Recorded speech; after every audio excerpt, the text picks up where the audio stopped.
In 1987, something strange started happening on the streets of America. Corvettes were losing races. Not to Ferraris, not to Lamborghinis, not even to some exotic European supercar. They were losing to a black Buick with a V6. And not just any V6, a turbocharged, intercooled 8-liter engine that sounded more like a family sedan than a street monster. Quiet, boxy, almost invisible.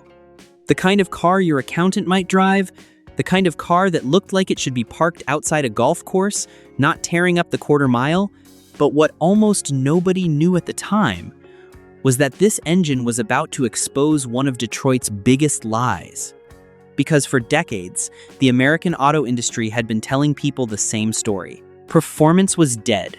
The muscle car era was over. Emissions killed horsepower. Fuel economy regulations killed excitement.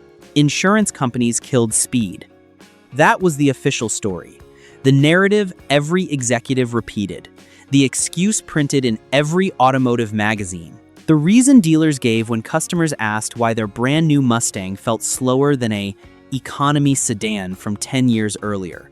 But the Buick GNX proved something terrifying for Detroit. The power never disappeared. They were just hiding it. And once this black turbocharged Buick hit the streets, the lie collapsed overnight. Most people don't realize how dark the American performance world looked in the late 1970s and early 1980s. The golden age of muscle cars had crashed hard. The Clean Air Act strangled compression ratios. Catalytic converters choked exhaust flow. Insurance companies punished young drivers with outrageous premiums. The 1973 oil crisis had sent shockwaves through the entire industry. A 1970 Chevrolet Chevelle SS 454 made 450 horsepower. By 1980, many V8s barely made 180. Some made even less. The 1980 Corvette produced just 190 horsepower from a 5.7-liter V8. The legendary 305 small block in the Camaro Z28 was rated at 155 horsepower. These were engines with displacement that should have been making serious power, but instead they wheezed and struggled. It was humiliating. Car enthusiasts watched icons turn soft. Mustangs became weak, Camaros got slower, even the mighty Corvette struggled to stay relevant.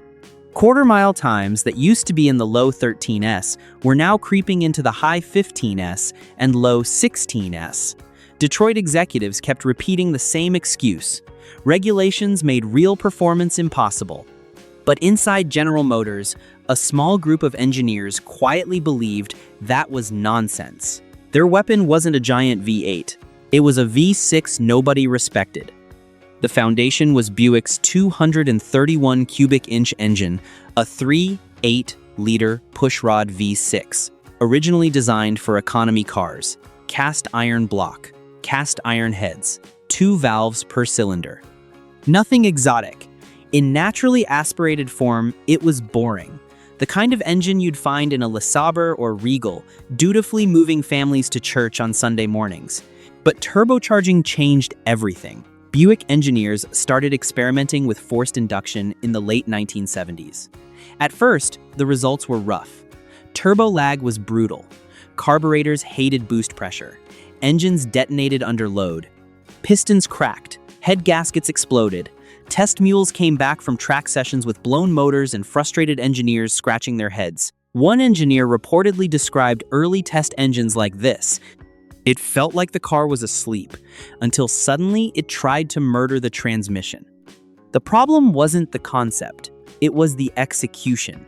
Carburetors couldn't meter fuel precisely enough under varying boost conditions. One moment the engine ran lean and detonated. The next moment it flooded rich and stumbled. The mechanical fuel delivery systems of the era simply weren't sophisticated enough. And then the real breakthrough happened. Electronic fuel injection. By 1984, the Buick Grand National received sequential fuel injection and a Garrett T-type turbocharger. This wasn't the first turbocharged production car from GM, but it was the first one that really worked properly. Suddenly, the engine could control fuel precisely under boost. Sensors monitored everything. Oxygen levels, manifold pressure, air temperature, coolant temperature, the computer adjusted fuel delivery thousands of times per second. Detonation dropped, reliability improved, power skyrocketed. The specs were modest on paper. A 3, 8-liter V6 with a 3, 8-inch bore, and 3 to 4-inch stroke. Compression ratio, just 8:0 to 1. Horsepower officially rated at 200. Torque, 300 pounds-ft. But those numbers were already suspicious, because on the street, these cars were humiliating V8 Camaros and Mustangs. Street racers in New York, Los Angeles, Detroit, and Houston started reporting the same phenomenon. These unassuming black Buicks would pull up, look completely stock, and then absolutely destroy muscle cars with twice the displacement. And Buick wasn't done yet, not even close. By 1986, the intercooled Grand National arrived. That changed the game completely. Engineers added an air-to-air intercooler that dropped intake temperatures dramatically. Cooler air meant denser oxygen. Denser oxygen meant more boost without detonation. The physics were simple, but the results were devastating. Boost pressure climbed to around 15 pounds per square inches. Horsepower jumped to 235. Torque hit 330 pounds-ft. Again, officially. But insiders knew the real numbers were much higher. Some dyno tests later suggested these cars were making closer to 275 horsepower straight from the factory, maybe more. Independent magazine tests showed acceleration numbers that didn't match the claimed power figures. The math didn't add up. Buick was deliberately underrating the engine. Why? Because General Motors had a hierarchy problem. The Corvette was supposed to be GM's king. Nothing was allowed to embarrass America's flagship sports car. Internal politics at GM were brutal.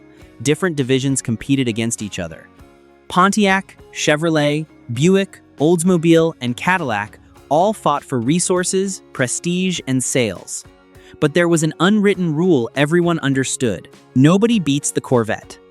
But the Turbo Buick kept getting faster and faster. Engineers kept finding ways to extract more power. Better tuning, more boost, improved cooling. Every iteration pushed the limits further. At the time, the 1,986 Corvette produced 235 horsepower from its 5.7-liter L98 V8. 0 to 60 took around 5.7 seconds. For a sports car wearing the Corvette badge, those numbers were respectable but not spectacular. The Buick Grand National? Around 5 seconds flat in good conditions. Some drivers reported even quicker times with proper launches. The torque curve was completely different from a naturally aspirated V8. When the turbo spooled, the Buick just lunged forward with a relentless wave of torque that didn't let up. And then came the monster, the GNX. You can probably guess what happened next, but the truth is even crazier. In 1987, Buick partnered with ASC McLaren to create the ultimate version of the Grand National. Only 547 units would ever be built. The project had one goal, one singular purpose that everyone involved understood from day one: create the fastest American production car of the 1980s. The result looked sinister. Every GNX came painted black. Not dark blue, not charcoal, pure black. Fender flares widened the body by an inch. Functional vents appeared behind the front wheels to improve brake cooling and add visual aggression. The suspension was heavily modified with a unique torque arm setup to stop axle hop during launches. The rear differential received upgraded gears and a limited slip unit. But the real magic sat under the hood. The turbocharged 3.8-liter V6 now used a Garrett T3 turbo with a ceramic impeller for faster spool-up, a larger intercooler with improved flow, revised engine calibration with more aggressive timing and fuel maps, and higher flow exhaust with less restrictive catalytic converters. The transmission was recalibrated, the chip was reprogrammed. Every detail received attention. Buick officially rated it at 276 horsepower and 360 pounds-feet of torque. Almost nobody believed those numbers, because magazine tests told a completely different story. Car and Driver recorded 0 to 60 inches, 4.7 seconds. The quarter mile happened in 13.5 seconds at over 102 miles per hour. Motor Trend got similar results. Other magazines reported times in the same ballpark. These weren't flukes. The GNX was genuinely, legitimately that fast.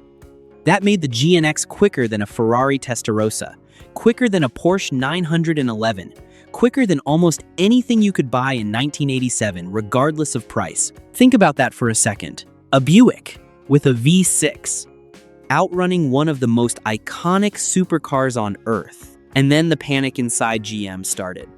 Former engineers later hinted that executives were deeply uncomfortable with the GNX. The Corvette team especially hated it.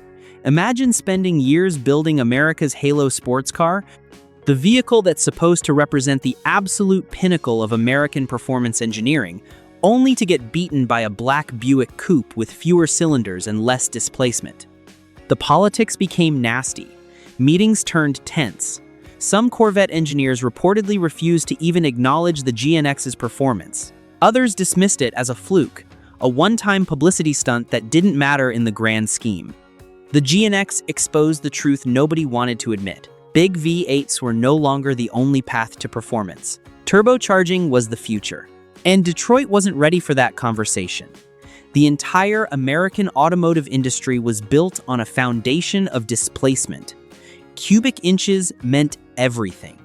Marketing campaigns for decades had convinced customers that bigger was always better. "There's no replacement for displacement" wasn't just a saying. It was doctrine.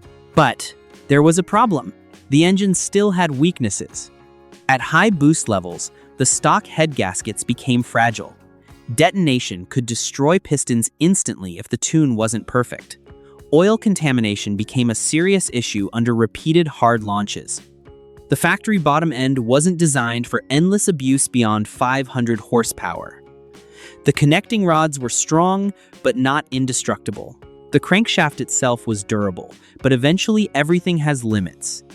And enthusiasts pushed these engines far beyond factory limits. That's the crazy part about the Buick Turbo V6. It responded to modifications like almost nothing else from the era. The aftermarket exploded almost immediately. Turn up the boost with a simple adjustment. Upgrade the fuel pump for better flow. Add larger injectors for more fuel delivery. Improve the intercooler for lower temperatures. Install a better exhaust for less back pressure. Suddenly, these cars were making 400, 500, even 600 horsepower on stock blocks with stock internals, running pump gas. Street racers discovered that the engine's deep skirt iron block handled boost shock incredibly well. The 109 casting used in later engines became legendary because of its strength and durability. Mechanics found that careful tuning mattered more than giant displacement. You didn't need a 454 big block, you just needed the right boost pressure and proper fuel delivery. One tuner reportedly said, "The V8 guys kept adding cubic inches. We added boost, and the numbers became insane." Modified GNXs started running low 1-1, second quarter miles, then 10s. Some turbo Buicks eventually cracked into the 9-second range while still looking almost stock from the outside. Cars that appeared completely factory were trapping over 140 miles per hour in the quarter mile. Grandma's Buick was running times that supercars couldn't touch. That terrified traditional muscle car fans because the Buick represented something larger than just one fast car. It exposed Detroit's entire philosophy as outdated, short-sighted, and frankly dishonest. For decades, American performance meant huge displacement, massive carburetors, giant camshafts, big block torque. the industry convinced customers that raw cubic inches were everything. Marketing departments sold the image. Engineers built to that image. Customers bought into that image. But the GNX proved intelligence could beat size. Computer-controlled fuel injection, turbo boost management, intercooling, precise tuning, sophisticated engine management. These technologies achieved more power with less displacement, better fuel economy, and lower emissions. You could have your cake and eat it too. In other words, Detroit could have evolved sooner, much sooner, and some people inside the industry knew it. Engineers had been experimenting with turbocharging since the 1960s. The technology existed, the knowledge existed, the capability existed. But management chose different paths. Safer paths, easier paths. Paths that didn't require retooling or rethinking decades of marketing. Even racing showed the truth. During the 1980s, turbocharged engines dominated Formula One. Tiny 1.5-liter engines produced over 1,000 horsepower in qualifying trim. BMW's four-cylinder made over 1,400 horsepower at peak boost.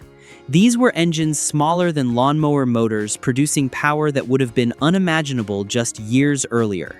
Meanwhile, American manufacturers kept pretending turbocharging was unreliable or impractical for performance cars. The GNX shattered that excuse. Suddenly, buyers realized something uncomfortable.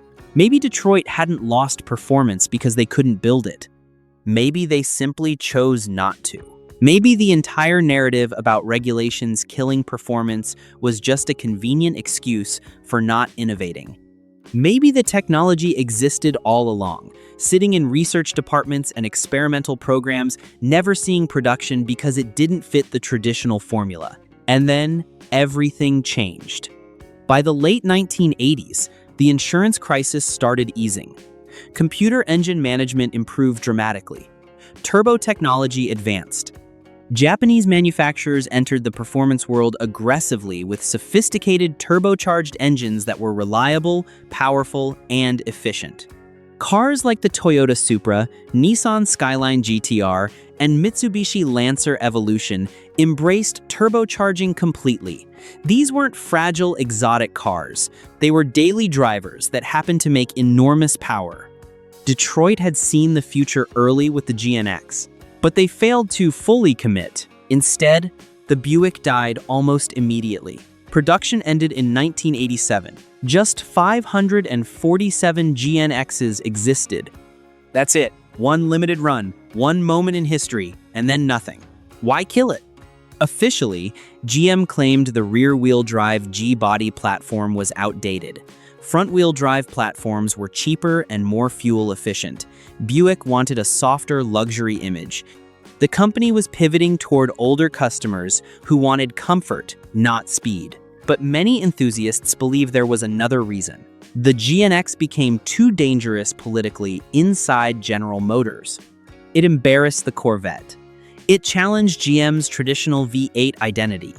And worst of all, it proved regulations weren't the real reason performance disappeared in the 1970s. The technology existed. The engineers existed. The performance existed. Detroit simply chose safer, easier paths. And the GNX was evidence that those choices weren't necessary. It was a receipt, proof, documentation that the excuses were hollow. And that's the biggest lie the GNX exposed. Today, the Buick GNX has become a legend. Original examples regularly sell for over $200,000. Low-mileage cars have crossed auction blocks for far more. Some pristine examples have sold for over $275,000. Collectors treat them like rolling evidence from an alternate timeline, a timeline where American performance embraced turbocharging decades earlier, a timeline where lightweight forced induction engines replaced giant V8s sooner, a timeline where Detroit adapted instead of retreating, a timeline where innovation mattered more than tradition. And the craziest part? Modern performance cars finally proved the GNX was right all along. Look at today's world. Ford uses EcoBoost turbo engines everywhere. The F-150 pickup, America's best-selling vehicle, uses turbocharged V6S instead of V8S. Chevrolet builds turbocharged four-cylinders that outperform old V8s. Even supercars rely on forced induction now. Ferrari uses turbos. Lamborghini uses turbos. McLaren uses turbos. The philosophy that made the GNX terrifying in 1987 became normal. Standard, expected. But back then, it felt like heresy. It felt like betrayal. It felt like someone had rewritten the rules of American performance without asking permission. That's why the car still matters. Not just because it was fast, not just because it beat Ferraris, but because one black Buick with a turbocharged V6 forced an entire industry to confront an uncomfortable truth they'd been avoiding for over a decade. Performance never died. Detroit just stopped trying. And that little 3.8-liter engine exposed the lie for everyone to see. It pulled back the curtain.